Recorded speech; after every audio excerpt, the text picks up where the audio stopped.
Irrupciones en el MAC. Arte, ciencia, tecnología y sociedad.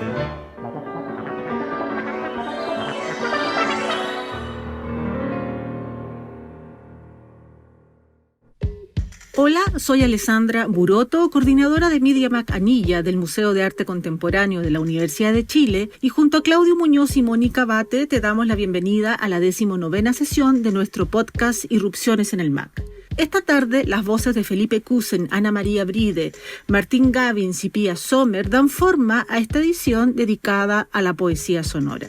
Heredera de las primeras vanguardias del siglo XX, la poesía sonora comparte con dadaístas, futuristas y surrealistas el mismo afán de experimentación sensorial del lenguaje. Sin embargo, serán más precisamente los sentidos del habla y la escucha las que configuran esta práctica que explora con osadía las posibilidades expresivas del sonido mediante la oralidad, las técnicas de grabación y las tecnologías electrónicas y digitales. La poesía sonora se construye en las zonas liminares de la música, la literatura, el habla, el canto, el ruido, el susurro, siendo el sentido poético del sonido su leitmotiv. Felipe Kusen, Ana María Bride, Martín Gavins y Pia Sommer se conocen hace muchos años y por separado se han presentado en diversos encuentros y también en forma colaborativa. Esta tarde, sus voces modifican la conexión telemática y nos crean un nuevo espacio virtual donde también habita la poesía sonora. Bienvenidos a Irrupciones en el MAC. Hola Felipe, hola Ana María, hola Pía, hola Martín, ¿cómo están? Cuéntenos un poco dónde están, cómo lo están pasando, lo que quieran comentarnos como para saludar. Si quieres, partes tú, Felipe. Bueno, ya. Bueno, hola a todos, muchas gracias por la invitación. Estoy en el mismo lugar en que he estado el 99% del tiempo de esta pandemia, en mi escritorio, no me he movido y además mi escritorio es el espacio donde hago todo, preparo mis clases, también en mi estudio, mi pequeño estudio casero para hacer música, desde acá interactúo con las redes sociales y me paso todo el día contestando mails. Así que no ha cambiado mucho el espacio físico, lo he podido ajustar un poco, eso está bueno, pero eso. Y sobre el estado de ánimo y la situación, bueno, estos días han estado un poco más tranquilos. Yo vivo a 2 cuadras del Museo de Arte Contemporáneo, así que me ha tocado estar precisamente en la zona que ha tenido los confinamientos más largos, ¿no es cierto? Y me pasó algo raro, como el primer día que se pudo salir ya con más libertad, salí, caminé por el parque, está así muy bonito, y después he vuelto a seguirme encerrado, así que creo que estoy con el síndrome de la cabaña o algo así. De la cueva. A muchos le pasa. De la cueva, claro, es como que salí, qué bonito del mundo, y después volví a encerrarme, así que, pero bueno, cuesta ir manejando los ritmos, los horarios cambian mucho, etcétera, así que... Súper. ¿Y tú, Pía, cómo estás? ¿Desde dónde nos estás visitando, televisitando? Bueno, hola a todas y a todos allá.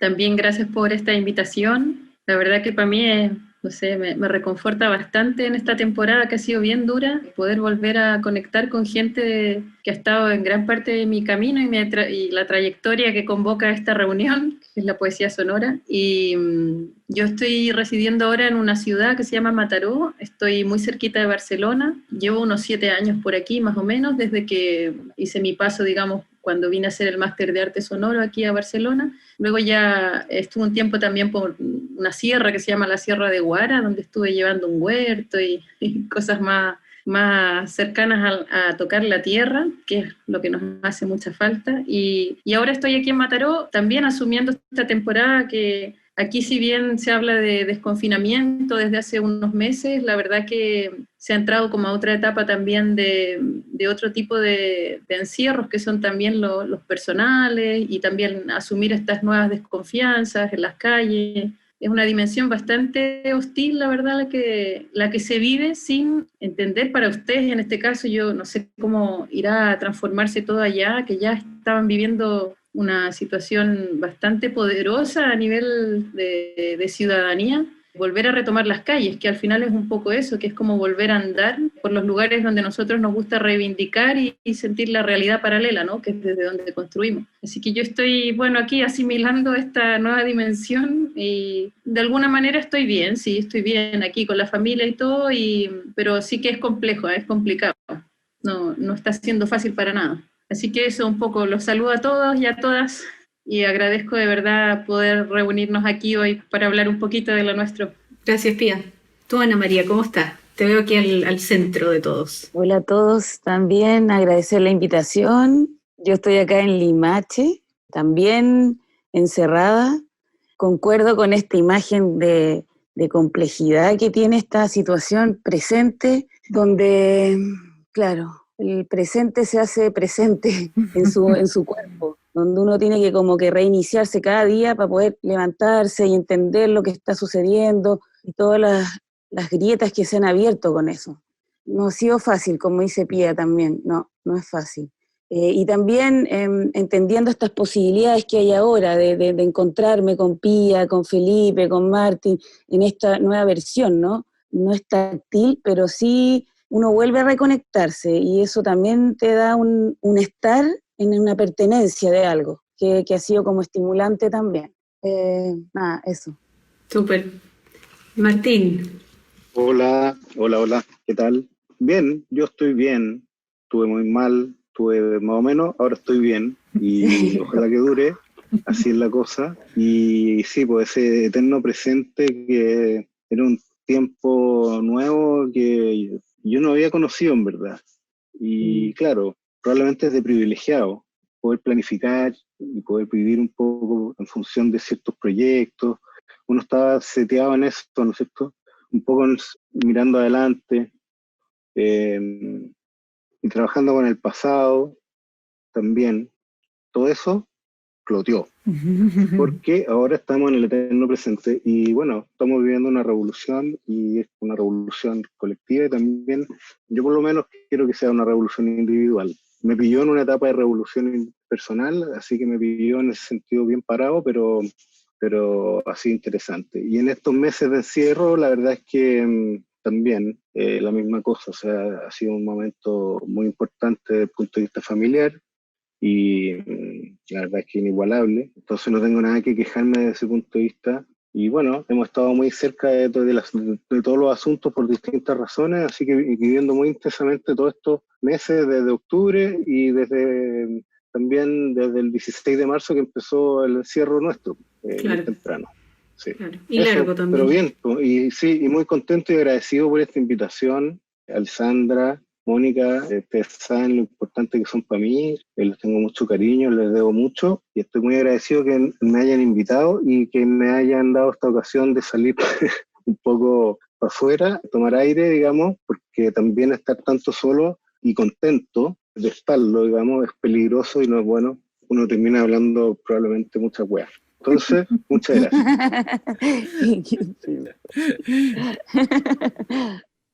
Basta ya.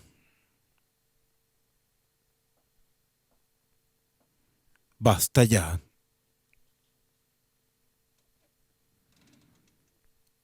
Basta ya. Basta ya. Basta ya. Ya. Ya. Ya. Ya. Ya. Ya.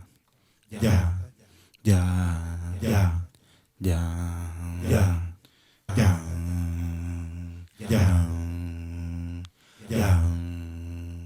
Y creo que es interesante mencionar algo que estábamos hablando un poquito hace unos momentos, que de alguna manera esta sesión, Alessandra la piensa a partir de la sesión anterior, ¿no? Donde hablamos a manera de homenaje también del artista Sybil Brintrup, ¿no?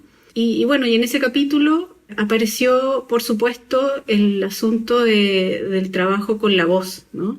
Ahí Soledad Novoa habló mucho de las alocuciones, la voz repetitiva. Pensamos en la idea del mantra también, de cómo la voz es un catalizador de muchas otras cosas, hace aparecer muchas otras cosas. Y yo quería preguntarles a ustedes acerca de cuál es su relación con la voz o de cómo comienzan a trabajar con la voz. Y qué, no sé, como cuál es la vinculación entre la voz y el cuerpo, entre el sonido y el cuerpo más específicamente, ¿no? En sus experiencias personales. Después quizás podemos ir ya hablando más en cosas más teóricas quizá, pero ¿cómo es su experiencia? Creo que eso podría ser súper interesante para empezar. No sé si sigo con el mismo orden. Tengo muchas cosas distintas que contarme. Estaba pensando, voy a tirar así muchos datos. Cuando chico yo hablaba mucho, igual que ahora, o quizá más, y tenía una voz muy, muy aguda, entonces era bastante insoportable para los amigos de mis papás, y de hecho un amigo muy querido de mis papás decía que no se subía a un auto conmigo porque era insoportable, o sea, que todo bien, pero que no me metan en el mismo auto con él. Y algo parecido ocurría con mi papá, que cuando yo estaba en prekinder, él me llevaba al colegio, que quedaba más o menos lejos, en auto, y yo le hacía muchas preguntas, y le hablaba, y le hablaba, y le hablaba. Entonces, él un día me dijo, ya, para ordenarnos, me va a hacer solo 3 preguntas por viaje, eran como 20, 30 minutos. Entonces, claro, y ahora siempre se ríe, en esos tiempos no había Wikipedia, no había nada, yo hacía unas preguntas así como, ¿cómo vuelan los aviones? Así. Entonces siempre tenía una relación como bien, más o menos cómoda con la voz, también cantaba en el coro, me gusta cantar.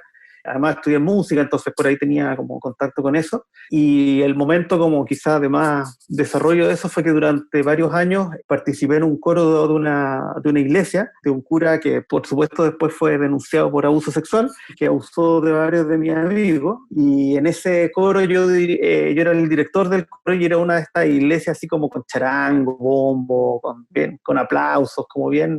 Fue bacán en términos musicales, aprendí mucho, toqué con unos músicos increíbles, y ahí yo era como el director de orquesta, entonces hacía cantar a la gente, para aquí, para allá, era como así muy, muy expuesto. Y lo entretenido es que esos son los mismos años en que en paralelo comencé a escribir poesía, y mis primeros poemas, me acuerdo que de inmediato le puse mucho más énfasis a los aspectos visuales, de diagramación. Rápidamente comencé a trabajar en computador, y al tiro, como cabro chico, así comencé a jugar con las tipografías. Entonces el foco en mi escritura de poesía se fue inmediatamente a lo visual, para nada lo sonoro, y durante muchos años estuve totalmente disociado esos dos planos. O sea, yo en esa época además ya estaba tocando como flautista dulce en varios grupos. Entonces, por ejemplo, para mí subirme a un escenario y tocar mirando una partitura no era ningún nervio. Realmente, claro, cuando uno toca música clásica, música antigua, el resto de los aspectos corporales es más tieso, uno a veces toca sentado o de pie, pero no está así saltando ni nada. Pero era como, siempre me ha resultado muy cómodo tocar frente a una partitura y no tener que ver al público, por ejemplo, eso no es ningún problema. Pero el problema fue cuando comencé a escribir poesía y me invitaron un par de veces a leer poemas, y no había mucho que hacer porque mi problema con la poesía siempre es que encuentro que es algo eminentemente ciútico. Entonces tengo ese problema, como que de la idea de que la poesía es ciútica, algo de cuestiones escolares. Entonces es curioso, no tengo ningún problema, y hoy en día tampoco, en hacer una conferencia o quisiera hablar 2 horas sin parar, pero como leer un poema no es que me dé nervio, pero me parece muy ciútico. Entonces ahí partió un problema, y de hecho la primera vez que me invitaron como una lectura de poesía le pedí a un amigo que leyera en vez de mí los poemas. Y eso para mí fue un gesto como muy importante, porque significaba, y que después es algo que lo he ido potenciando, como quebrar la identidad entre el sujeto y el texto y la voz de lo que sale. Y bueno, y de ahí yo creo que tiene que ver bastante con eso. Opté como por varias estrategias que están todas ligadas. Una, como crear un personaje mío que a veces lee unos poemas ciúticos y que hace cosas ridículas, lo ocupo para eso. Y lo otro fue comenzar a trabajar ya en el ámbito de la poesía sonora, deformando mi voz, ampliándola, rompiéndola, etcétera. O lo que hago mucho también, me encantaría investigar más, los programas que leen los textos de los computadores, el text-to-speech. Entonces me encanta hacer que varias veces me piden, oye, mándate un texto, y hago que lo lea el computador, y todo, tiene esas voces como bien estandarizadas, bien neutras. Y eso se ha ligado también a que gran parte de lo que hago en poesía sonora siempre es desde el computador procesado, no es como yo no hago poesía fonética, o la he hecho así como solo en improvisaciones. Y a mí me gusta, claro, obligado. Cuando me llegan engañado para Limache, ahí tengo que hacer ruidito. Entonces, como que siempre trato de poner esa distancia, y de hecho para mí la situación más cómoda cuando estoy tocando es estar mirando la pantalla del computador y no ver a nadie. Entonces, como te digo, es súper raro, tengo muy disociado lo que puedo hacer, como te digo, en una conferencia, en una ponencia, en una clase, hago clases así, me la paso ahí hablando, de lo que cuando hago así poesía. Y ahora estoy muy feliz porque acabo de encargar un vocoder, que a mí me encantan los vocoders, es como mi efecto favorito, que me debería estar por llegar. Entonces voy a seguir trabajando con las voces robóticas, que es algo que me fascina. Buenísimo. Y que tiene que ver también con mi interés con músicos, y afinado con el autotune. Sí, pues. Aunque soy bastante afinado. Bueno, Sí, puedo sí, sí. decir acá como primicia mundial que con Gregorio Fontaine grabamos un cover de la canción Corazón de Poeta, está dedicada a Martín Gavins, y ahí creo que es mi primera grabación cantando, pero lo hice con vocoder también, y quedó bien choro, así que esperamos subirla Qué pronto. buena. Súper, Quedó gracias Felipe. hermosa. Excelente. Tía, cuéntanos, vamos al mismo orden entonces. A ver, un poco, claro, intentando tirar hacia muy atrás, para partir, bueno, yo nací en el sur de Chile, en un pueblo que se llama Río Bueno, y yo me crié en el campo la mayor parte de mi infancia. Siento que mis primeras conexiones con el sonido así, pongamos ahora, indeterminado, distinto, no convencional, tenía que ver con esta relación que tenía con los animales, ¿ya? Siempre me quedé con el sonido del cordero, que lo tengo muy incorporado, nunca lo puedo olvidar, y mis primeras relaciones son totalmente, sí, de campo, de escuchar mucho el campo, de no solo los animales que habían por aquí sueltos, sino que también pues, el tema de pájaros, también mucho el viento, o si habían tormentas, toda esta recolección de sonidos de infancia, evidentemente años más tarde repercuten en tu trabajo y luego tú le vas dando los valores necesarios, si son onomatopeyas, si son no sé qué. Luego hay una temporada que también como Felipe pasé por un coro, pero era todavía pequeña, tenía no sé si de 11 a 13 años, y llegaba mi revolución de los 15, me compré una guitarra eléctrica, me acuerdo, y aquí empecé a explorar una cuestión mucho más que tenía que ver con lo que sería mi propia política hoy, o qué sé yo, que tenía que ver con, claro, reivindicar muchas cosas y así. Y aquí hay una temporada que toco la guitarra y tal, y no sé qué, y caigo casi a los 18 o 20 así en el Instituto de Arte de la Católica del Paraíso. Aquí los recuerdos que tengo y de gente que quería nombrar es que primero me vinculo de una manera bastante que no es, como decir, agradezco que no haya sido nunca por imitación ni por querer creer que una corriente tal podría ser la que fuera la que le diera los valores a mi trabajo, sino que yo sin saberlo mucho, el Peter Kruger Clausen, un profesor que también es amigo de Ana María y que varios de ustedes lo conocen, me indicó hacer unos ejercicios de escritura que tenían que ver precisamente con esta posibilidad que yo ya tenía con el sonido, que él rápidamente me la quiso guiar y me hace hacer, bueno, no me hace hacer, me propone hacer unos ejercicios de fonética y yo escribí unos cuadernos que eran unos 7 cuadernos de desarticulación y de poemas fragmentados y así.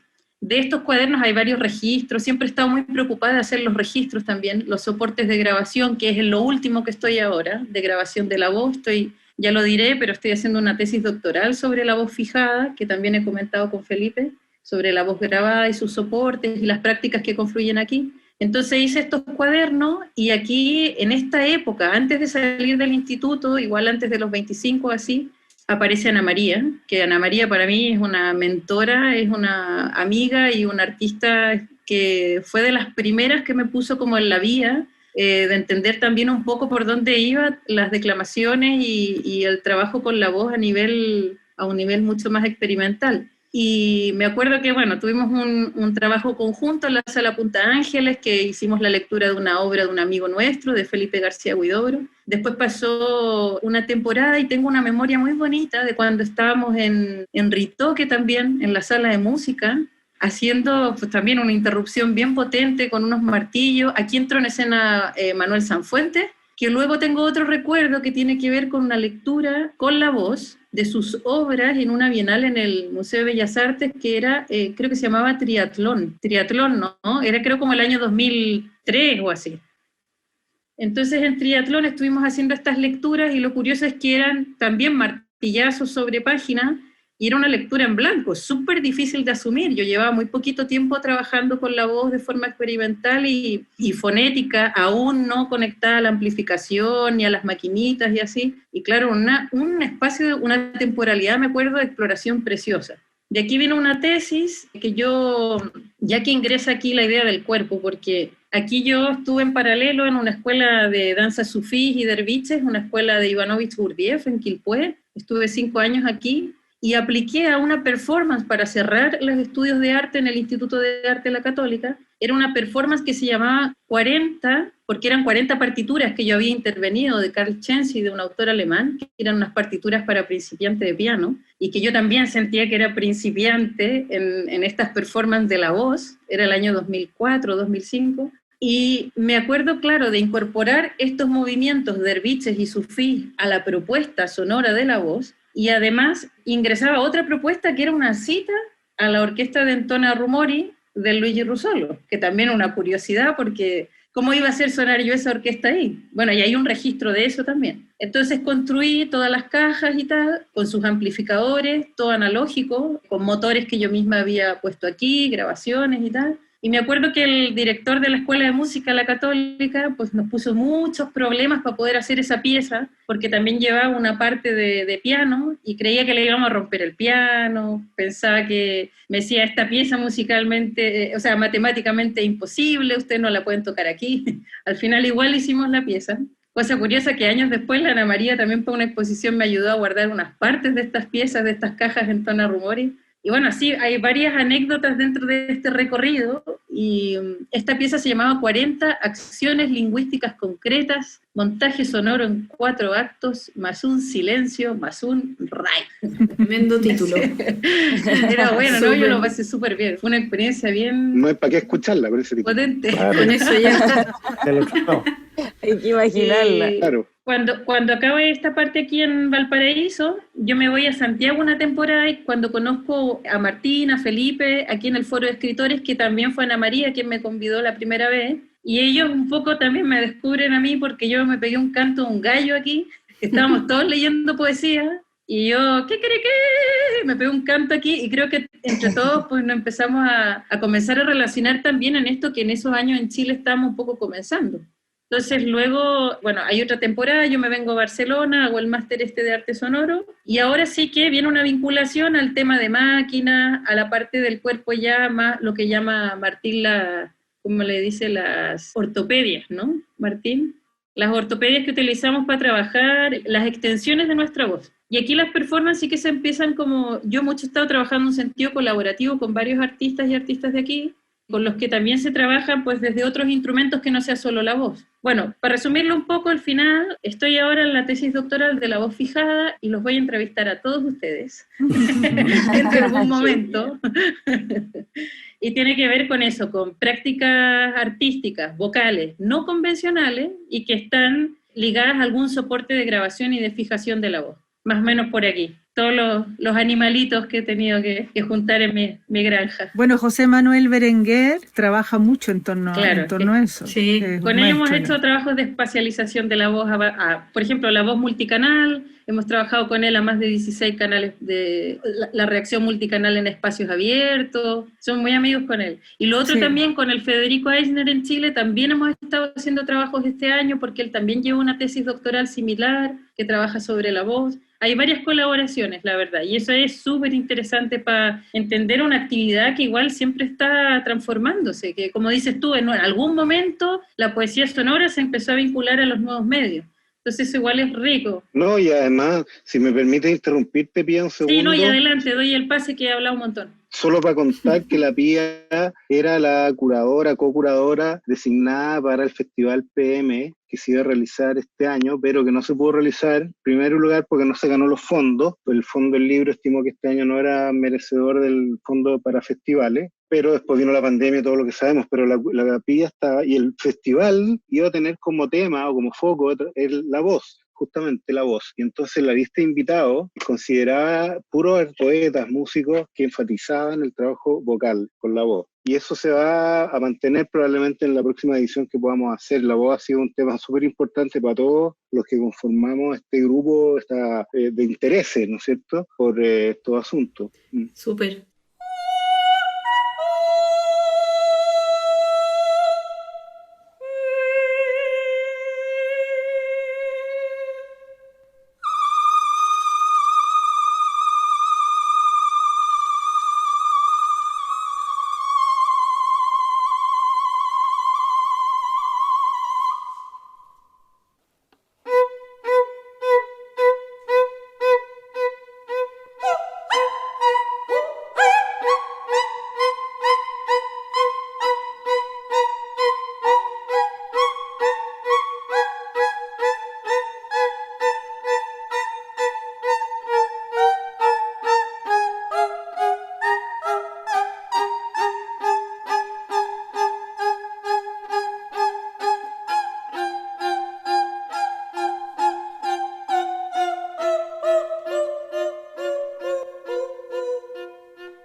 Y Martín, tu experiencia, sí, tu experiencia, ¿cómo fue? ¿Llegaste? Porque tú también eres abogado, te has interesado siempre en la literatura, has explorado últimamente también en formatos más instalativos, te tuvimos en exposición en nuestras salas de Anilla, en el museo, has hecho otras exposiciones en el campus creativo de la Universidad Andrés Bello, en fin, hay combinado una serie de mundillos también. Yo me di cuenta de la existencia de la voz cuando vi a Bob Coving hacer ruidos guturales en un recital de poesía en Londres del año 2001, 2002. Yo tenía ya más de 30 años. Antes jamás se me habría ocurrido que la voz era un recurso para mí. Como que tampoco nada era un recurso para mí, en verdad, antes. No la voz ni nada. Entonces ahí surgió la necesidad empecé a hacer yo poemas visuales, lo primero que empecé a hacer allá, y entonces surgió el desafío de leerlos en vivo, o sea, ante un público, en el Writers Forum allá, y en los recitales que a uno lo invitaban en distintos lugares, centros comunitarios, pubs, ese tipo de lugares, casas ocupas, me tocó una vez también comiendo tallarines. Y entonces, para leer los poemas visuales, empecé a recurrir a la voz, y después descubrí también agregarle a la voz algunos procesos que le permitían ampliar su espectro de posibilidades. Y así empecé. Y no ha cambiado mucho desde ese punto de vista. Lo que sí ha ido variando son las fuentes de trabajo con las que trabajo, que a veces mi voz grabada, a veces la voz de otros. Son samples recogidos o son textos o son improvisaciones más abstractas. El rango se ha diversificado, digámoslo así, pero la voz siempre ha estado presente. Mi instrumento principal siempre, el primero que pongo en la maleta, por decirlo así. Lo que nunca dejo de llevar conmigo son mis micrófonos. O sea, de verdad, o sea, lo que más me interesa son los micrófonos. La tía lo hace mucho mejor. O sea, ahora yo estaba trabajando con ella, estamos editando el próximo lanzamiento del sello Net Label Discos PM, que se lanzó a la vida en julio pasado. El próximo lanzamiento va a tener 3 temas de la Pía. Entonces hemos estado trabajando en eso y es increíble cómo ella logra, con recursos muy simples, efectos de espacialización notables con su voz a través del uso no solo de distintos micrófonos para panear, sino que además de distintos tipos de micrófonos. Ella sabe muy bien distinguir cómo suena uno u otro, entonces se generan texturas paralelas muy interesantes. Es una capa, realmente. Y en escena es genial. Y en no escena también. Pero claro, en la voz se despliega en escena, ¿no es cierto?, ante un público. El trabajo individual se transforma en ensayo. Salvo que no esté grabando, por supuesto, ¿no es cierto? Pero a mí me interesa esa cosa en vivo. Me interesa mucho, más que grabar. Bueno, uno graba más de lo que hace en vivo, pero el contacto y esa cosa de ser ahí como estar en el medio de la tribu me parece interesante en toda esta línea de trabajo sonoro. Permite esa sensación, reconstruir ese momento humano. Qué bueno que lo mencionas porque creo que apareció eso también en el capítulo de Civil, ¿no? Todo es como otra energía en el fondo, si uno lo quiere poner en términos un poco más, no sé si místicos, pero sí. Es cierto. O sea, esta idea de la tribu y la colectividad finalmente. Sí. No, pero en el fondo yo creo que al final también hay un problema grande, que finalmente hay que creer en eso, ¿eh? O sea, yo he pensado mucho en este asunto en estos meses y es la inutilidad absoluta de lo que uno hace, ¿no es cierto? Digamos, no absoluta, pero por lo menos inmediata. La inutilidad inmediata como solución a problemas, digamos, que son los que la gente reclama, digamos. El arte no sirve para esas cosas, sirve para otras cosas, pero cuesta ver el sentido de esas otras cosas para las que sirve en momentos como los que vivimos, donde son tan urgentes las urgencias, ¿no es cierto? Se hace evidente su urgencia a tal punto de que son impostergables ante cualquier otra necesidad humana prácticamente. Pero no debe ser así, yo entiendo, pero yo pensé mucho en eso. Entonces hay que creer en este poder, en el sentido que tiene esta experimentación vocal, llamémoslo abstracta. Sí. Porque hay gente que la pone en un plano más intelectual, de vanguardia, otros. A mí me parece una cosa más, un ejercicio más de conexión con una esencia humana inconsciente o de algún tipo así. Con la subjetividad del sonido. Sí, pero hay que creer en eso, te fijáis, Pía, yo entiendo que pueden haber explicaciones científicas, pero para los efectos que producen uno en el auditor, me encantaría verlas. Sí, pero, las personas, sí. Claro, pero yo creo que también hay un acto de fe, y eso también es interesante, porque la mayoría de la gente no tiene fe, por supuesto. Entonces, bueno, tiene algo un poquito de predicador hacerlo. Voz que clama en el desierto. Sí, algo tiene de eso, algo tiene de eso. Es fome eso Negra fe. también. Sí, pero yo lo entiendo, yo entiendo el escepticismo y también la risa, porque a veces da mucha risa también. A mí también me da mucha risa a veces algunas personas, y no está mal. En Inglaterra Parte todos de se ello, reían, creo, ¿no? todos se reían, me acuerdo. Mira, ¿y por qué se ríen? No, es parte del asunto que de risa a veces. Entonces eso está bueno. Felipe lo trabaja muy bien con el lenguaje, generar risa en la audiencia de poesía, digamos. Está bueno, siempre ha sido un recurso, pero generarla por el ridículo, no sé, de la abstracción, bueno, pero no está mal tampoco, yo encuentro. Es una experiencia. No, está súper bien. Yo Sí. creo que es parte de totalmente. Sí. Bueno, te me habías escapado, Ana María. Sí, es que Justo se sí, cayó pero la ahora conexión. logré como reconectar. Sí, yo quería recordar un poco bueno, aparte de hacerte un poco la misma pregunta que a todos, pero recuerdo de un trabajo tuyo que estaba en Reverberancia el año 2005, que siempre ese trabajo tuyo yo siempre me recuerdo, ¿no? Y que justamente lo que hacías era hacer estos vaciados Ah, de... sí, el abecedario. Creo que era yeso, sí, y en donde aparecían fonemas, ¿no? Fonemas como detenidos en el tiempo y a través del yeso. Y nada, quería como mencionarte eso porque siempre me acuerdo de ese trabajo, me pareció un trabajo súper potente. Qué bueno. Eso. A ver, como yo me recuerdo de las primeras sonoridades o de tomar cuerpo el acto de la voz, se podría decir que, claro, recordando como en infancia, mi padre también tiene relación con la música, el jazz, entonces ahí hay una situación como con los ritmos, con los tiempos. Y otra instancia interesante que cuando escuchaba hablarlos a ustedes, que lo tienen todo tan súper estructurado, la verdad que yo tengo una inmaterialidad con mi trabajo terrible, en serio, así como que es una deriva y un rizoma, y son, la verdad que digo bien sincero, son ejercicios que yo voy elaborando y voy pasando, y las nociones de cómo yo lo voy como articulando son bastante inmateriales, es fuerte eso que digo.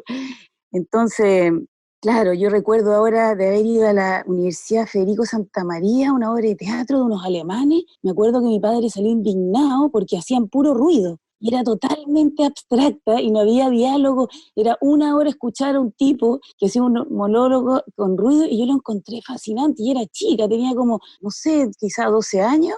Y recuerdo esa instancia, ahora que lo recordé cuando escuchaba a usted, tú Felipe, que hablaste tanto de tus idas en el auto. De Con sus trayectos en el auto. Claro, esas cosas. Entonces, y después también grabaciones que uno hacía de juego sola, con estas voces internas que aparecen, y claro, y grabaciones en cassettes. Después uno escucha y se chuta, como uno puede ir a viajar a buscar esas voces que están en lugares inconmensurables del inconsciente o de espacialidades que nosotros no alcanzamos a ponerles nombres, ¿no? Bueno, y después, obviamente, siempre pasa, y es mi gran, como, ¿cómo se podría decir?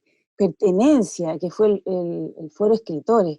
La primera instancia donde yo entregué el asunto con la voz fue en Altares Perforados, que fue una obra que yo mandé de iniciación al foro, y fue por una estimulación. Siempre me cuesta mucho, les quiero decir, como desfragmentar lo que yo hago profesionalmente, como que lo tengo que unificar con la vida que me está como empujando, que me desvía y que me acerca y que después me borra. Estoy siempre en eso. Entonces, esa situación fue un cassette que yo recibo de Azucena Álvarez, una escritora, filióloga española. Justo fue en el MAC, cuando yo hice una exposición ahí, con Nancy Gebel, que era de poesía visual, y ella me busca por internet y me manda una carta, y la carta estaba en Chile, me la manda en Alemania, y yo estaba ahí recibiendo, y eso fue genial, porque yo no la conocía y me manda un cassette súper bonito con sus obras de teatro, y ella trabajaba en una radio también. Y así yo recibo una voz de regalo, y yo me imaginé hasta Azucena, y tuve esa noción de que el sonido también es imagen,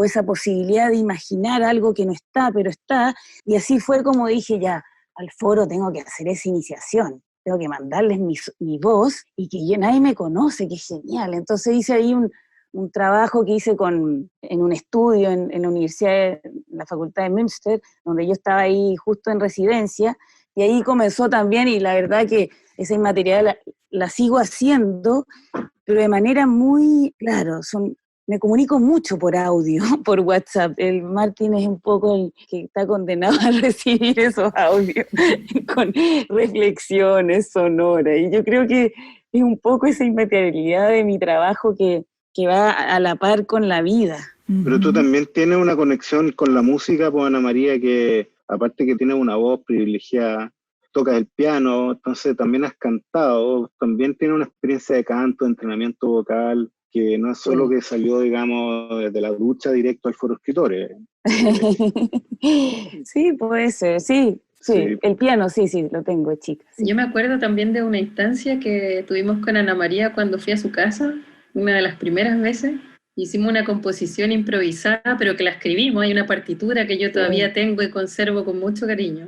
Sí. Que había unos flux, flax, que habíamos hecho una composición entre las dos y yo aluciné, la verdad, entrar a tu espacio y entender que, claro, que a ti, tal como lo dices, te habitaba el sonido en las paredes de tu casa. Todo funcionaba de una manera, para mí fue la verdad, como dices tú, una iniciación en el Foro Escritores. Yo realmente siento que inicié varios de los caminos de exploración vocal, no solo como cuando nombras imagen, sonido, no solamente de la voz dicha, sino que también de la voz escrita, ¿no? De esa fijación de la voz, de los alfabetos imaginarios. Claro. Esas primeras expresiones de las letras a vocalización partieron en un trabajo contigo, yo lo recuerdo muy bien.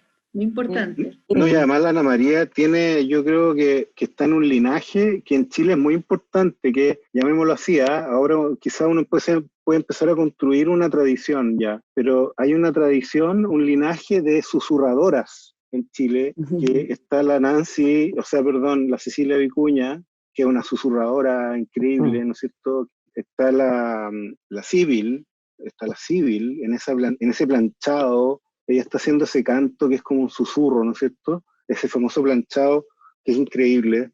Y la Ana María también. Y Javier Amena. Y Javier Amena también. Por supuesto, cuando hace ese tono más hablado, parecido al de Janet, por ejemplo, que es precioso. Ahí tenemos otro gran ejemplo. Sí, y la Ana María en su taller trabaja haciendo eso. Está todo el día cantando así, con esos susurros, con esos cantitos. Ahí está la boca. ¿Cómo llamarlo? Tiene algo, no sé, hay algo también de... Yo no sé si los hombres cantan cuando hacen cosas así. No sé, yo no. Pero tiene una cosa muy femenina, súper cautivante. Y lo repitió el set de su taller, digamos, cuando ella está haciendo cosas y cantando en el último Festival PM.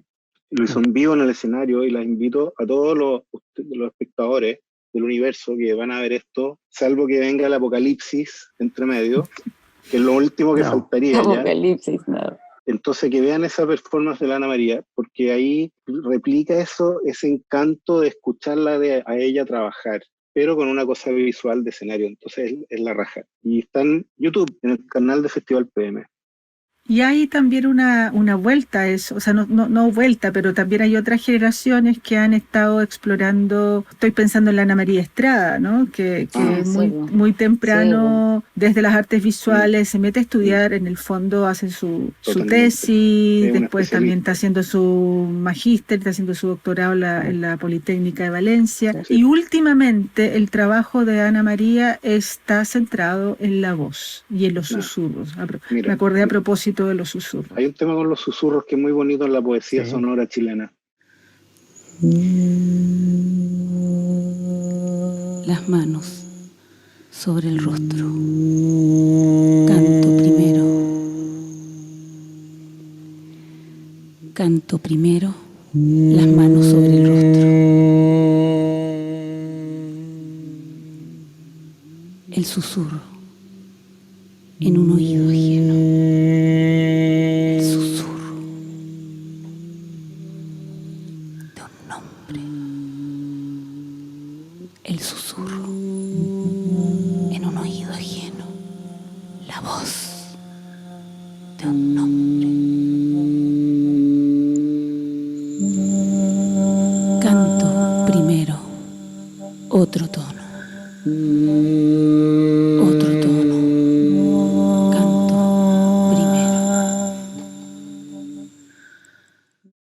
Les quería preguntar, alguien mencionó Pía, dijo, refiriéndose a Ana María y a su espacio, que también lo mencionaste tú, Martín, el espacio donde ella trabaja, y me tomo de eso porque dijiste, Pía, me habita el sonido, ¿ya? Y creo que tiene que ver con la experiencia que ustedes han relatado. Entonces quería preguntarles cómo es que ahora, pensando en la voz, desde lo que hemos estado conversando, cómo es que la voz los habita. Hemos hecho algún recorrido un poco biográfico, también un poco ya autoral, ¿no? Pero quisiera como que conversáramos sobre cuál es la condición de habitar, de que sean habitados por la voz y por otras voces, porque a propósito de la voz, entendiendo que también es un instrumento polifónico, aparecen muchos sujetos a partir de la voz, ¿no? Hay un proceso de travestir la voz, de conversión de la voz, aparecen nuevas, digamos, no solamente significados o interpretaciones o usos, sino también aparecen ciertas otras entidades, el personaje en un sentido de Felipe, etcétera. Pero entendiendo que la voz es parte del sujeto animal, mamífero, digamos, y no solo mamífero, pero del sujeto humano, más allá de eso, ¿cómo es que ustedes habitan la voz? Es una pregunta tal vez un poco abstracta, pero ¿cómo es que ustedes han construido un proceso de creación habitando la voz? No sé si se entiende la voz ya no solo como instrumento, sino como una especie de escenario, de un environment, más bien dicho, a un lugar donde el cual ustedes no pueden escapar finalmente. Es que yo creo que es súper bueno lo que dijiste al final, de un lugar que no se puede escapar. Yo, más que verlo como un lugar, lo veo como una ropa o una condición física. Un rol. Claro, o sea, todos tenemos nuestras características físicas de determinada manera, que podemos alterar un poco, pero no tanto, y la voz es una de ellas. En mi caso, bueno, yo creo, esto está estudiado, más lo que nos pasa a todos, que nunca nos reconocemos en nuestra voz cuando nos grabamos, ¿no es cierto? Porque nuestra audición está mediada tanto por lo que suena hacia afuera como hacia adentro y se mezcla eso. Entonces, siempre uno se lleva sorpresas. Yo siempre pienso que tengo una voz como muy grave, muy profunda y qué sé yo, y cuando me escucho, encuentro que mi voz es demasiado aguda e insoportablemente cuica, porque eso es lo otro, también la voz es indicador de nuestra clase, de nuestra historia, y este huevón cuico insoportable, ¿quién es? Y claro, ya no hay nada que hacer. Ciútica la poesía y cuico encima. Ciútica y cuico, imagínate, un desastre. Entonces, claro, me pasa eso, que no me gusta mucho mi voz. A veces, claro, me gusta esto de impostar la voz y ocupo lo que llamo yo como voz de poeta, que de hecho eso está estudiado. Hay artículos bien interesantes sobre los cambios en la voz que hacen los poetas al leer sus poemas de lectura. Eso para tu tesis, tía. Y se habla de la voz de poeta, ¿no es cierto? Incluso podríamos hablar de la pose de poeta, ¿no es cierto? De ciertos ritmos, cierta manera de leer, etcétera, que son característicos. Acá en Chile, de hecho, yo diría que hay como así como acá decía lo de los susurros, pero también hay como un estilo más o menos homogéneo de leer poesía, más allá de la voz que tenga, ¿ya? Ya hay fundadores de eso. Claro. Y entonces como que tengo una cierta incomodidad, pero bueno, es lo que hay también. Y me gusta mucho, siempre me ha interesado mucho imitar a cantantes, imitar voces. El Kramer de la poesía chilena. Sí, hago una gran imitación de Víctor Jara. Es más, podría cantar El derecho a vivir en paz, pero no lo haré. Pero en el próximo carrete les voy a estirar muy bien la voz de Víctor Jara. Al mundo de No, eso es frío. Y a Jorge González también lo imito muy bien. Hay un video cuando estoy imitándolo. Así que tengo esa cosa media travesti con la voz. Algo bien interesante también respecto al canto y todo esto que estamos hablando es que es como estas decisiones raras que uno hace cuando chico. A mí me encanta cantar encima de la música y me acuerdo cuando uno va cambiando la voz y ya pasa a ser más grave, no te salen de manera directa con voz de pecho las canciones de voces femeninas que son más agudas, ¿no es cierto? Entonces, generalmente lo que hacemos los hombres es cantarla una octava más abajo. Y eso es como un rasgo de diferenciación, ¿no? Cuando uno cambia la voz cuando es chico, más como que imposta más, etcétera. Pero me pasó que tiempo después dije, no, ¿para qué voy a estar impostando mi voz? Canto en falsete nomás a la misma altura, lo que sea, pifiado, etcétera. Entonces, siempre canto, si estoy escuchando una canción cantada por una mujer y está aguda, canto en falsete hasta donde llegue. Entonces, me gusta como eso. Y la otra parte, ahora vamos a hablar de la prótesis que le gusta a Martín. El instrumento que yo aprendí a tocar desde chico y con el que más he trabajado, aparte del computador en los últimos años, es la flauta dulce. Que la flauta dulce en el Renacimiento se decía que una de sus gracias es que era la que mejor imitaba la voz humana. Y dentro de la estética del Renacimiento y la música barroca, que es como lo que más tocaba, precisamente el objetivo principal era obvio que la voz era superior a los instrumentos, entonces los instrumentos tenían que tratar de parecerse lo más posible a la voz. Y la flauta dulce, como otros instrumentos de viento, tiene la particularidad que refleja muy bien los cambios de la respiración, obviamente, y de intensidades, pero además la manera de articular con distintas consonantes, más duras, más ligadas, de ocupar incluso distintas vocales para que salga un sonido un poquito más abierto, un poquito más cerrado, permite un tipo de modulaciones que no existen nomás en otros instrumentos, que tienen otras miles de posibilidades técnicas. Entonces, esta idea de tocar flauta como si uno estuviera cantando, que como les digo es súper importante en el Renacimiento, fue algo que siempre me quedó. De hecho, el ejercicio que hacíamos nosotros era, por ejemplo, si teníamos una pieza, si tocábamos una versión instrumental de un madrigal, por ejemplo, copiábamos la letra debajo de cada nota para tratar de replicar, o sea, como que fuéramos más o menos diciendo, modulando cómo iba a sonar. Entonces hay una parte como bien técnica, bien entretenida. Y los últimos 8 o 9 años he estado tocando un sintetizador de viento, que es el Iwi, que es una especie de saxofón, pero que es electrónico, y claro, ahí he descubierto que hay muchas cosas de estas que no se pueden hacer, que no las perciben, los sensores captan menos variables que la flauta dulce, eso es raro. La flauta dulce es probablemente el instrumento más precario, pero a pesar de esa precariedad tiene posibilidades que no ofrece lo que sería el equivalente tecnológico, que tiene miles de opciones. No permite hacer, o es más difícil hacer microtonos, cosas así, pero tiene unas posibilidades expresivas riquísimas. Entonces, también tengo mucho esta idea de cuando tocar música, estar cantando y como ocupándolo como una voz en el fondo. Eso lo tengo como súper integrado, especialmente con los fraseos también, con los cambios de dinámica, y es muy bonito como pensar la música así. Como les digo, eso es una influencia que tengo de la estética renacentista y barroca, que lo ocupo para cuestiones nada que ver, pero que la tengo así súper metida.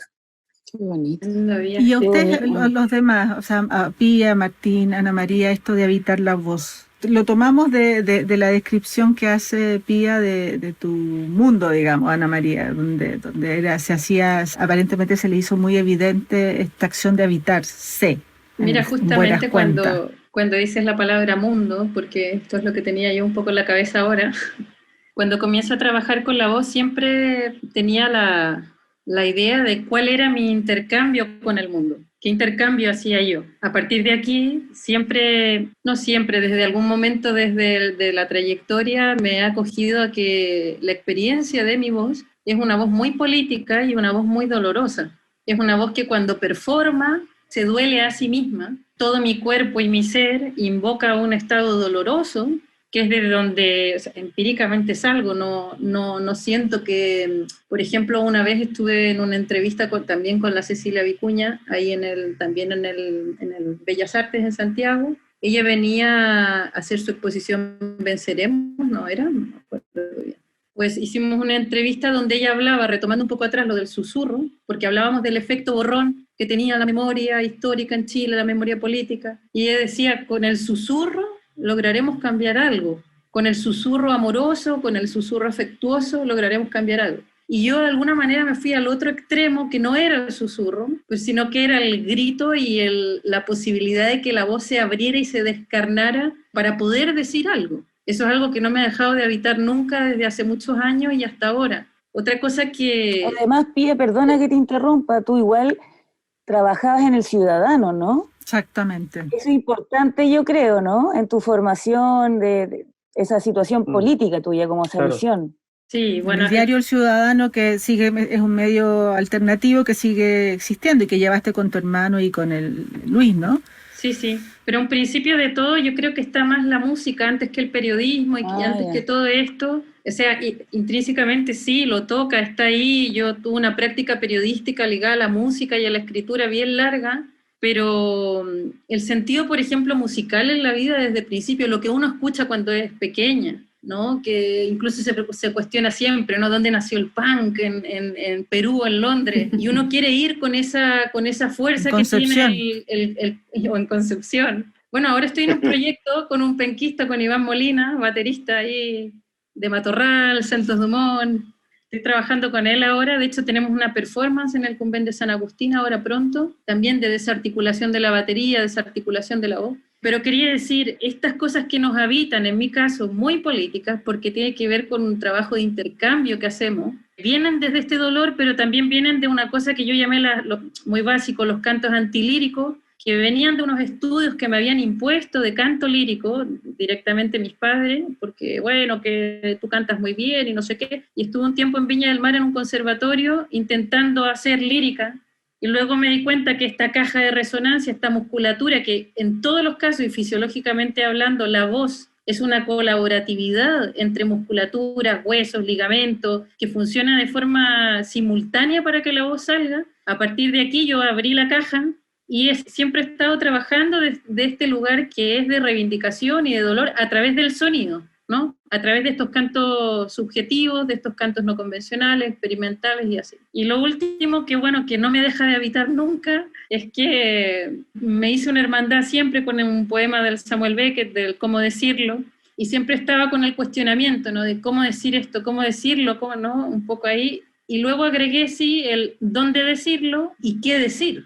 Entonces también hay cosas que no me quieren soltar porque pareciera que todo tuviera que tener un sentido antes de irse a la escena. Siempre tenía el cuestionamiento de, ya, pero es que yo puedo estar grabando en mi casa unos sonidos, pero no puedo llevarle eso a la gente porque si no estaría haciendo un trabajo de estudio donde todos se van a quedar dormidos en el concierto. Entonces siempre trataba como de condensar bien el material que yo creía que podía ser sustentable a nivel sonoro, a nivel sónico, para poder transmitir y transgredir la espacialidad que nos une con la gente, o sea, cómo hacer llegar ese sonido al receptor, entendiendo también que esta acústica que se da en ciertos lugares es también un amplificador de ese sonido que ya no es tuyo. O sea, también hay una posibilidad de casita, ¿no?, que la construye otro espacio que no es nuestra voz, sino que es la amplificación y la reverberación o todo lo que sigue extendido de nuestra voz. Bueno, son eso un poco las cosas que a mí pues, son unos parámetros de habitar que nunca se han soltado, la verdad, de mis prácticas, indiferente de si sean con nuevas tecnologías o si sean escriturales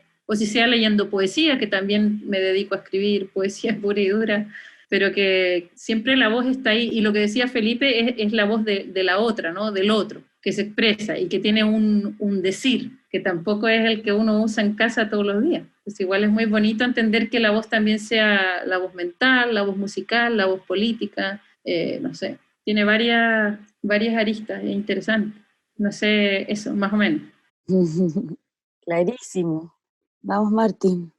Yo, bueno, Habitar la voz. habitar la voz, no sé yo si tanto como habitar la voz en mi caso, pero lo que pasa es que en la poesía el sonido es súper importante y el sonido de la voz, así como en un plano bien material, el sonido de la voz afecta mucho, incide mucho en el significado y en la experiencia, en primer lugar, de cualquier poesía, digamos, de cualquier poema. Entonces hay una relación ahí que es inevitable. Y después ocurre también esta relación metafórica que le encanta a los poetas, que es este asunto de la voz del poeta, que ha sido importante, no sé, desde cuándo el mismo, no sé, cuándo habrá empezado el estructuralismo, la obsesión con la voz del poeta. Entonces es un cuento, a mí me costó entender el asunto de la voz del poeta, pero claro, es verdad que sucede y aparecen voces y uno después empieza a aprender a trabajar con voces propias, ajenas, y en la poesía eso es parte del juego, es parte del asunto. Entonces el tema de la voz en esos planos está presente en todo tipo de poesía. Lo que ocurre es que uno empieza a, digámoslo así, a hacer literalizar el asunto y transformar en esa voz en una voz física audible que se desprende incluso del texto, entonces se transforma en un objeto en sí misma y desprendida del poema texto y se transforma en el poema voz, no sé cómo decirlo, y entonces ahí cuando uno empieza a literalizar ese problema de la voz en la poesía y lo transforma en cosa, es problemático, para alguna gente aceptarlo como tal, pero permite desplegar un montón de cosas, como decíamos al principio, ¿no es cierto?, del inconsciente o no del inconsciente. Uno puede perfectamente con la voz escribir, digamos, utilizar palabras también, textos, y son muy eficaces, pueden ser muy eficaces también como lectura. Entonces la voz está presente siempre, en la poesía. De una u otra manera uno lo que hace es como enfatizarla en una de sus dimensiones. Sí, es bonito el espacio de solo decir habitar la voz, ya es una imagen así, ¿no? Habitar la voz. Yo lo siento así como después de escucharlo a todos ustedes, y que me gustó lo que Pía decía también un poco del otro. ¿Qué pasa con el otro, con lo que uno genera en esa transmisión de voz? Porque lo veo más como, cuando me hicieron la imagen de habitar la voz, vi como un torrente de luz porque viaja a una frecuencia. ¿Y cuál es la activación que tú le generas al otro al tirar la frecuencia sonora? Entonces, ¿qué espacio del habitar interno se activa? Como decía la Pía, la mente política, la mente, no sé, musical, íntima, mente dolorosa. exactamente, distintos. Entonces, como yo creo que por ahí está la situación que a mí que quizá uno de manera consciente y también inconsciente, pero sí también esa transmisión de querer ir a esos espacios donde son de intimidad para poder generar así como esa inmaterialidad que llegue, pero que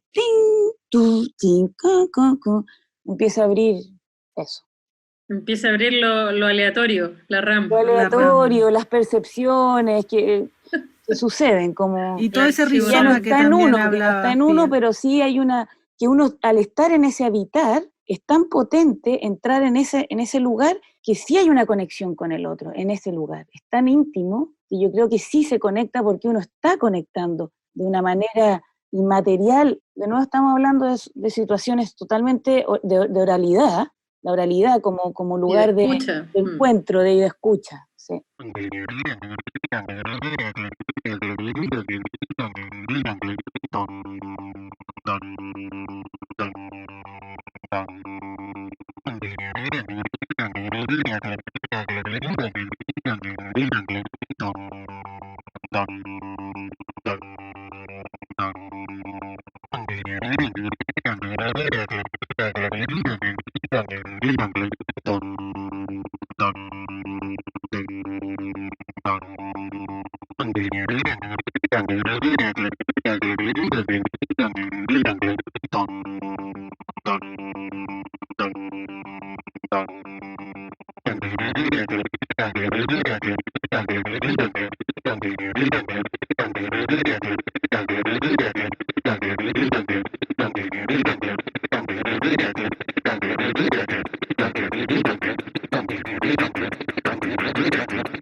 Estaba acordándome justamente del trabajo Acción Rizoma de Bárbara González, ¿no? Que también es una artista visual y que viene ya muchísimos años. Acción Rizoma fue su tesis de grado hace muchos años atrás, y han pasado casi, no sé, 20 años, en donde ya llevamos Acción Rizoma número 100 y tanto, y también implica un mapeo, una cierta ejercicio de cartografía y desplazamiento del cuerpo, mientras el cuerpo va vocalizando, ¿no? Yo creo que algunos de ustedes la conocen, ha tenido bastante participación en distintas instancias, estuvo en el Reina Sofía también con Acción Rizoma, etcétera.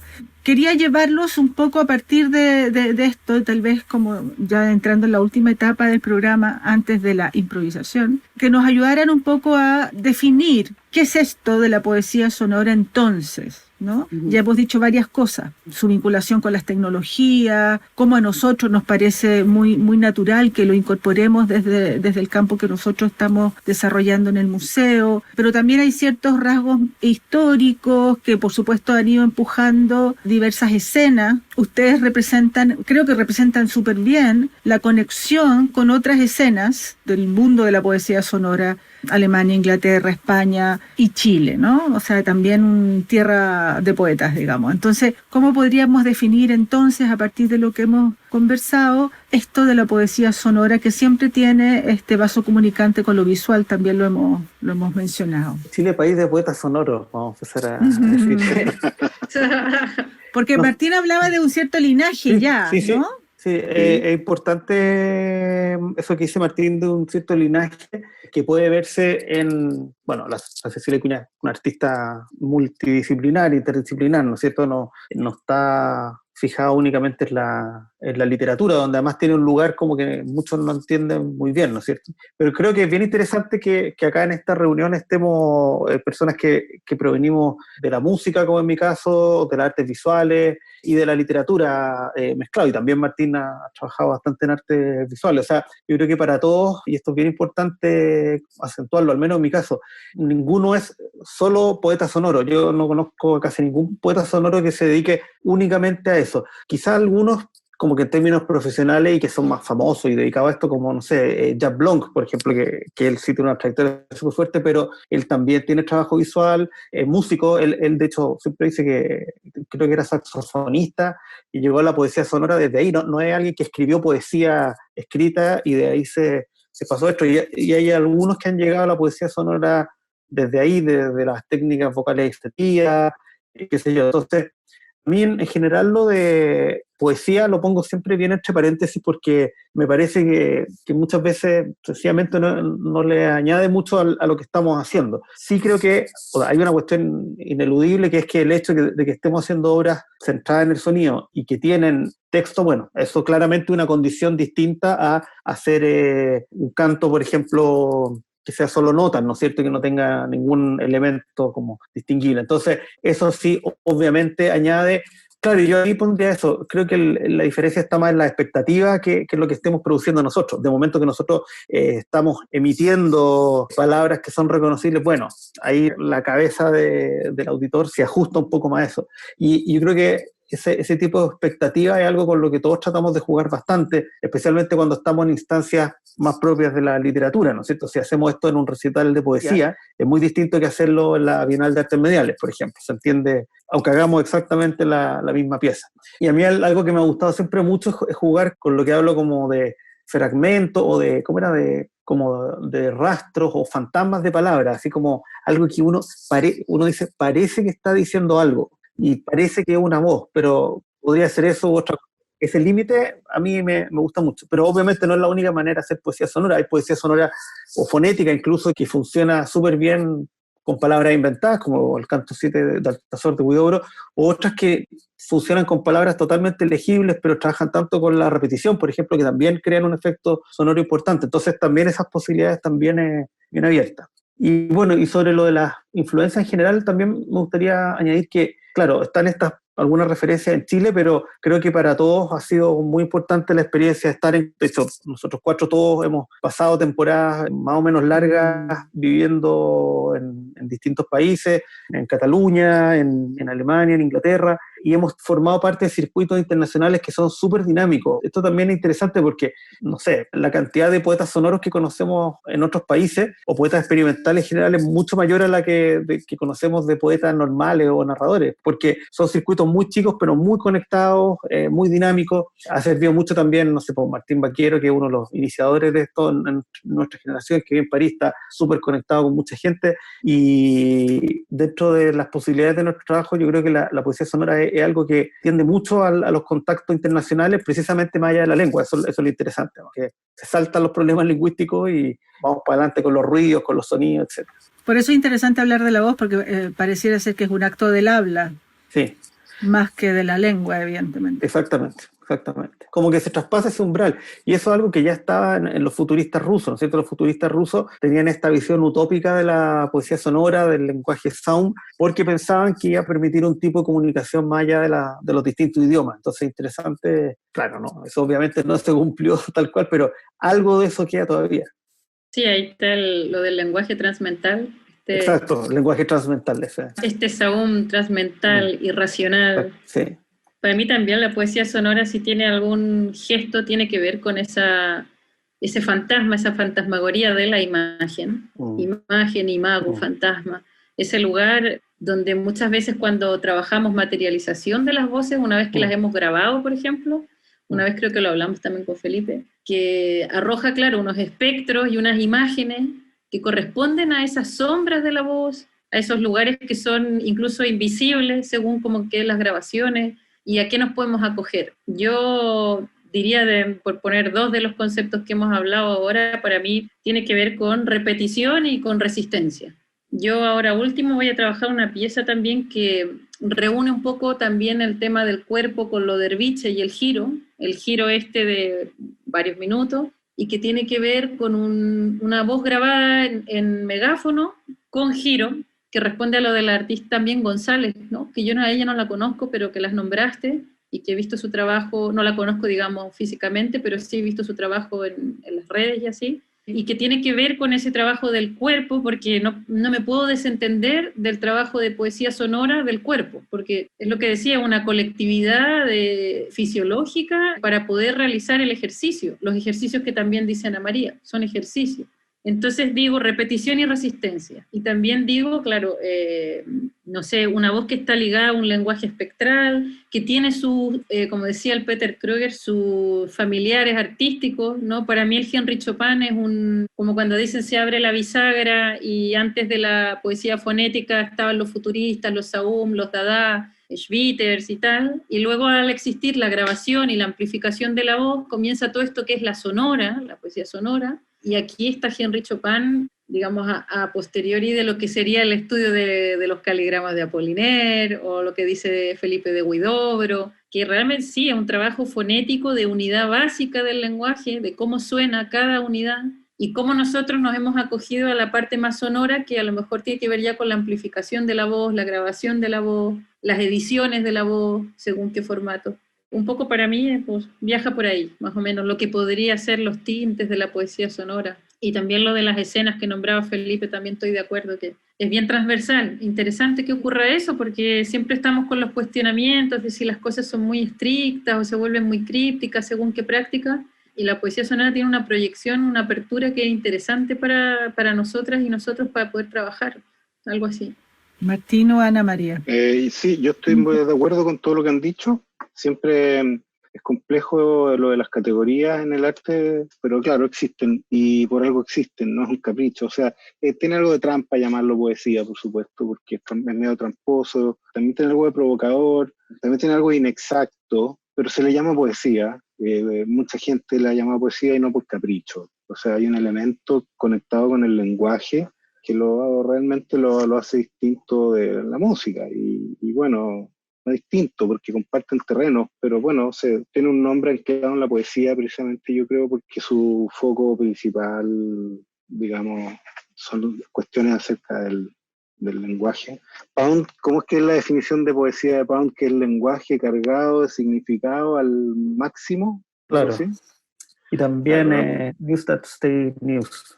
Claro, y podría llamarse lenguaje cargado de sentido sonoro al máximo. La poesía sonora, no sé, pero ese es el énfasis, pero nunca se desprende del todo. A veces sí, pero generalmente no, se desprende del todo del lenguaje, o del proto, o del rastro del lenguaje, de todo lo que queda alrededor del lenguaje. Entonces eso es lo que la diferencia es su territorio, yo creo, y por eso se le llama poesía. Pero sí, es complejo, y además no sé si sirve mucho. Me encanta, me encanta. Gracias, Martina. Así nos vamos. Así nos vamos. Sí. Si queréis nomás. No, digamos, las No, categorías. está súper bien, sí, porque esas categorías, todo eso ordena, clasifica y permite como claro, hablar de un mismo territorio, pero también es rico desarmarla. Y yo creo que eso es lo que hace la sonoridad, ¿no? Que va desarmando lo de anterior para poder ir a explorar algo nuevo y eso, no sé. Pero ponen la etiqueta, se le pone a la gente y a uno le ponen la etiqueta, y a veces la etiqueta complica porque no es fiel a la realidad también de lo que uno hace, de los intereses y de por qué hace esas cosas también. Claro. Porque son relaciones, ¿no es cierto? Uno trabaja, yo por lo menos, en relaciones formales también. Entonces lo sonoro es parte de un esquema también de relaciones mayor que tiene que ver, por supuesto, con lo visual, con lo escrito, por supuesto, propio y ajeno. Con lo espacial, con los ortopedias. Todo lo espacial, el trabajo de escenario. Entonces también, bueno, nadie sabe para quién trabaja en todo ese mix. Y por lo tanto, claro, pero bueno, yo entiendo que las categorías existen y tampoco soy tan pelotudo. Son clasificaciones que pueden existir, pero que no afectan tu trabajo de ninguna manera. No, para nada. Pero ayudan a entenderlo, a situarlo, ¿no es cierto? hablar de poesía también creo que a mí me gusta porque como que te lleva a como a pensar en, bueno, ¿y qué quiere decir entonces? ¿Cierto? Como que la claro. poesía Justo eso quería decir, genera sí. esa cosa escolar, ¿no es cierto? Ana María, tú le ibas a decir. No, era como los intersticios que tiene una cosa con la otra, es como está el cuerpo, después los tiempos de la música, ¿no? Con el tiempo, un, y, dos, y el i, ese espacio, ese ahí yo creo que es el interesante, ese intersticio. Y como imagen, como Pía lo definió también, repetición, resistencia, yo podría decir como que la poesía sonora podría ser el espejo de agua. El espejo de agua, cuando uno descubre el espejo de agua y se ve a sí mismo, y ese verse a sí mismo refleja también un territorio, una actualidad, como un tiempo determinado, y desde ahí como que puede, en la abstracción Mira qué máxima. buena. Me acordé de las escaleras. Ahora que he estado trabajando en la escuela de arquitectura, he aprendido cosas de escaleras. Por ejemplo, que la parte donde uno pisa se llama la huella ¿Ya? y la parte donde uno no pisa se llama la contrahuella. Bonito. Entonces, claro, está bueno. Es como las 5, parece que está ahí dibujando, ¿no es cierto? Ahí arriba. Sí, Ese lugar que no suena, ese lugar, el que soporta el significado que está bueno. La contrahuella de la poesía está bueno también, desde el punto de vista sí, sonoro, como para entenderla también que está al otro lado de la poesía también, ¿no es cierto? eso, De ese espejo. No se puede poner en la misma biblioteca, en rigor. claro, sí. Inclasificable en ese sentido. Donde pone. No, claro, o sea, no sé si inclasificable, pero no es lo mismo, no es, por supuesto que es lo que todo el Es que mundo entiende por poesía. si ahora, por ejemplo, Pía, podrías leer un poema tuyo, solo al leerlo sería maravilloso y esa situación de atmósfera que genera, díganme después cómo se define. Hagan la tarea, hagan la A ver si tarea. son A tan ver si lo gallitos. pueden A hacer. ver Ahí los quiero ver hablando. digo. Oye, voy a aprovechar de pasar otro aviso. El disco que mencionó Ana María, que se llama Altares Perforados, que fue parte de su libro en el Foro de Escritores, publicado el año 2005, y iba como un disco al final del libro, en solo 100 ejemplares, ahora va a ser reeditado en el net label, me encanta decir eso, Discos PM. Qué Y por lo bonito. tanto va a estar disponible en todas las plataformas digitales del universo, Spotify y todas las demás. No sé si desde octubre o noviembre, pero está dentro del paquete de los próximos lanzamientos, que además van a ser 4 mujeres. Está la Pía con parte de su presentación en PM. Hola. Está Ana María con la reedición de Altares Perforados. Va a estar Florencia Smith con su poema Ciudad No, tocado con bajo y batería en el Festival PM. Y va a estar también y va a estar el coro fonético. Qué guay. Coro fonético estamos viendo temas de permiso porque hacen versiones de otra gente y eso va a ser muy importante. Dirigido por Carla Schuller, el coro fonético concebido y dirigido Gran por Carla Carla. Schuller. También su proyecto de tesis, también era Sí. su proyecto de tesis el coro fonético, Sí. de hecho, y la Pía habló de su tesis, que es una maravilla de tesis. Yo la tuve alguna vez en mis manos, es una joya. Entonces, puras tesis. Las tesis. Las Las tesis. tesis. Bueno, los invitamos a la improvisación a ver si se largan. Todo suyo el Pía, micro. empieza. Pía.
de no, de no, de no, cesa.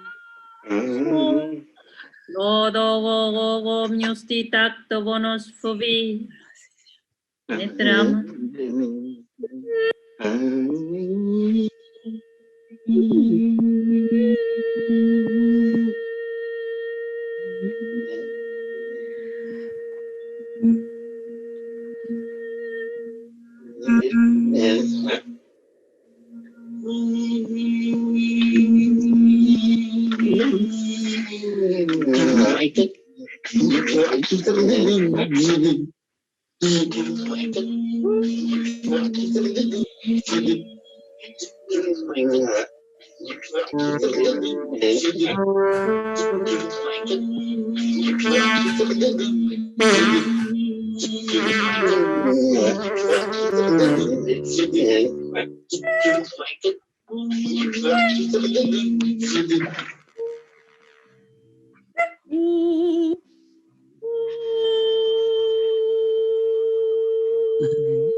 Pendiente, cotizar, pendiente, revisar, pendiente, pendiente, pendiente, pendiente, una pendiente, revisar, pendiente, pendiente, pendiente, pendiente, pendiente, pendiente, pendiente, pendiente, pendiente, pendiente, pendiente, revisar, pendiente, revisar, cotizar, revisar, pendiente, avisar, pendiente, caminar, pendiente,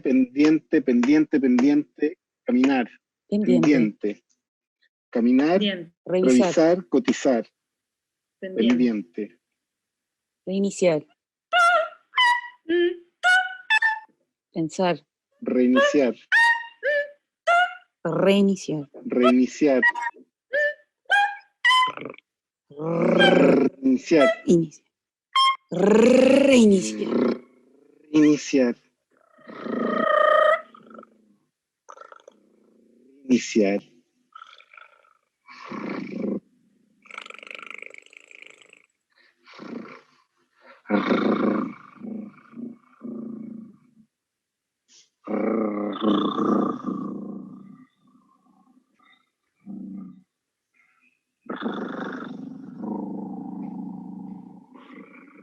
Reiniciar. Reiniciar. Reiniciar.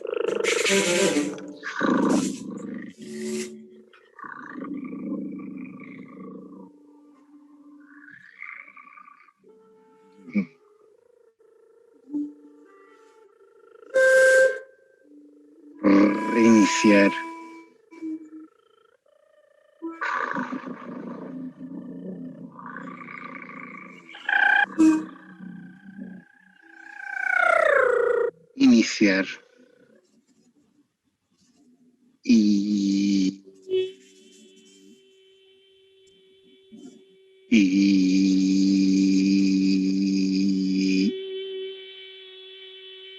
Iniciar. Iniciar. Iniciar. Iniciar.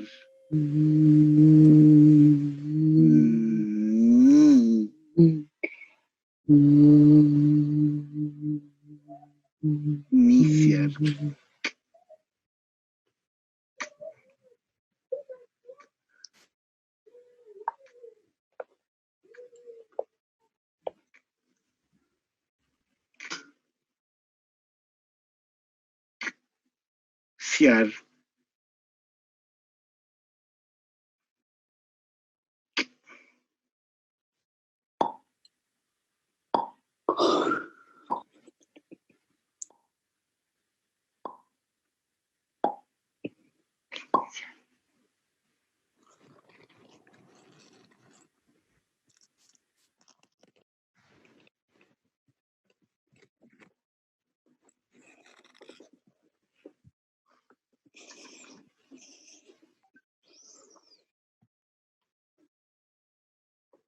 reiniciar.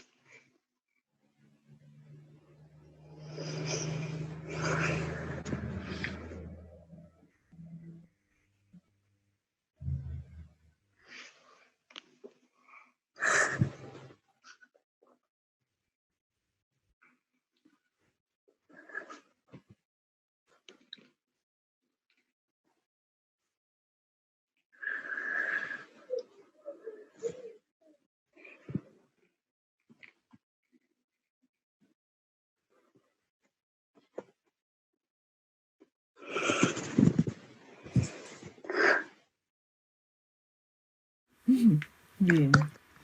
Muchas gracias por haber aceptado nuestra Gracias. invitación, Pues,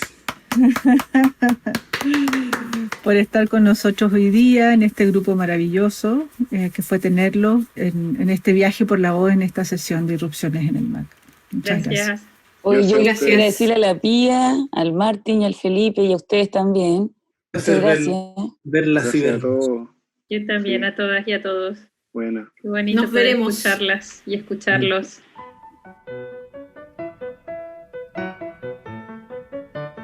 Irrupciones es producido por la Unidad Media Mac Anilla del Museo de Arte Contemporáneo de la Universidad de Chile. Conducen Mónica Bate y Alessandra Buroto. Sonido, Claudio Muñoz.